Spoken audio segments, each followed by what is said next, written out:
And of course, there were debate watch parties across the country tonight, including a number here in Maryland. 11 News reporter George Lettuce continues our team coverage live from Annapolis, where one such event was held. George. Yeah, Donna, as far as we could find out, there were very few officially advertised Republican watch parties, but there were a good amount of Democratic ones, including the one at Harry Brown's restaurant here on State Circle. As Democrats, they were listening carefully to see what comments they could harp on for the remainder of this race. For example, tonight you just heard what Donald Trump allegedly said about women. Democrats say things like that inspire them to get a Democrat back in the Oval Office. The moderators are doing a great job at asking the tough questions, and particularly about their records and some of the things that each of them have said have been highly offensive to women, to people of color, to immigrants. However you may feel, one political analyst told us tonight that this debate with all these candidates is no time for voters to make a decision.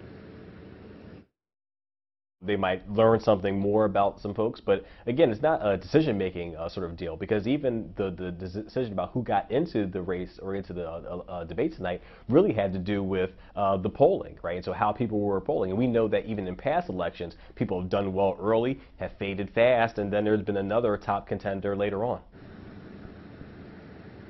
And as you can imagine, this debate was all over social media. One of the interesting things I saw on my Twitter feed was NBC News' Kelly O'Donnell says that Chris Christie wore a green bracelet in a show of support for Maryland Governor Larry Hogan, who, of course, is battling cancer.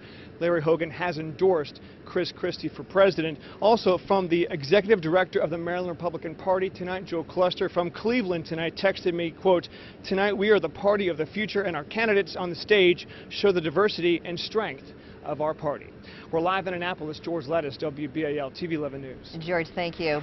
Well, former Maryland Governor Martin O'Malley says the Democratic Party needs more presidential debates. During an appearance on CNN today, the Democratic presidential candidate said the voters want to hear about possible solutions to the problems the country is facing. I think we're hurting ourselves if we try to circle the wagons and limit debate. I mean, what is this, the World Wrestling Federation? This is the Democratic Party, and we need to have democratic debates about the solutions that will actually serve America's families.